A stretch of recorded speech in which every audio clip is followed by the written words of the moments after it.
खास पेशकश हमारी पाठशाला और पिछले पिछले हफ्ते भी हमारी कोशिश ये रही कि चीजों को कुछ रिवाइज किया जाए। अगर आप हमने एफएनडो को काफी कई सारे चैप्टर जो हमने पढ़ाए थे और हमें लगा कि बहुत लोगों के सवाल आए कि ये चीजें समझ में नहीं आई, तो हमने रिवाइज किया।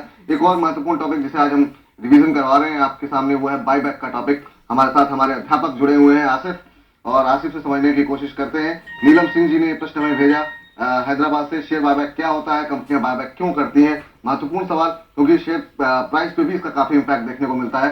आसिफ, ये पाठशाला पे हमने चर्चा की है, दोबारा आपके साथ ये डिस्कस करना चाह रहे हैं, बायबैक क्या होता है और क्यों होता है। शुक्रिया विपुल। यहाँ पर बायबैक क्यों किया जाता है, इस पे जानने से पहले यहाँ पर बायबैक क्या होता है। जब कंपनी अपने शेयर को बाजार से खरीद रही होती है तो इसको बायबैक कहते हैं। और जो भी शेयर बायबैक करती है कंपनी, अपने शेयर को जो वापस खरीदती है बाजार से, उसको एक्सटिंग्विश कर दिया जाता है, उसको खारिज कर दिया जाता है। यानी कि बायबैक के बाद आपका equity capital, number of shares outstanding कम हो जाते हैं। और क्यों किया जाता है, ये महत्वपूर्ण सवाल इसलिए है क्योंकि जनरली कंपनी जब बायबैक के लिए जाती है तो उसको लगता है कि जो बाजार में प्राइस मिल रहा है उनके शेयर का, वो जो जेन्युइन वैल्यू है, वैल्यूएशन से काफी कम है। तो एक शेयर प्राइस को बूस्ट देने के लिए यहाँ पर कंपनियां बायबैक के लिए आती है।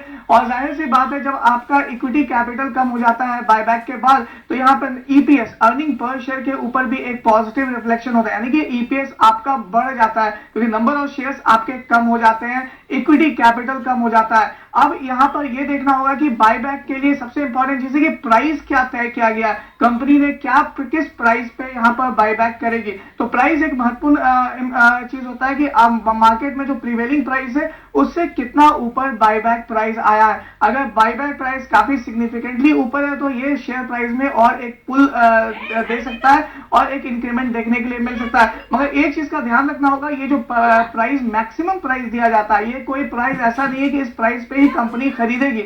ये कोई लिमिटेशन नहीं है। वो कंपनी इसको नीचे के भाव में भी खरीद सकती है, मगर जो मैक्सिमम प्राइस है वो तय किया जाता है कि इतने पे खरीदेगी। फॉर एग्जांपल रिलायंस इंडस्ट्री का जो बायबैक अभी हाल ही में आया, जहां पे 10,500 करोड़ रुपए का निवेश, 10,500 करोड़ रुपए स्पेंड करेगी रिलायंस इंडस्ट्री बायबैक में, 870 रुपए का यहाँ पर बायबैक का प्राइस आया। और उसके बाद एक सिग्निफिकेंट जंप रिलायंस इंडस्ट्री के शेयर में देखने के लिए मिला।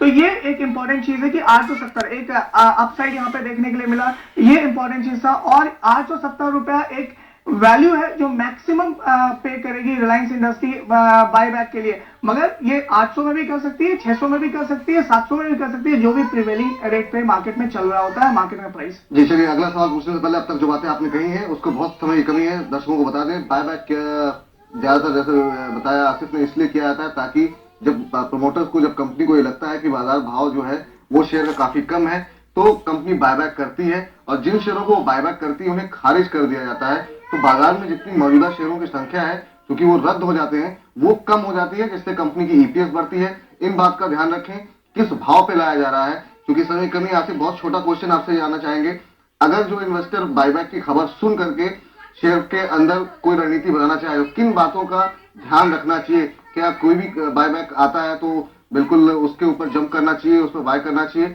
या फिर किन खास मुद्दे क्या होते हैं जिस पर ध्यान देना चाहिए।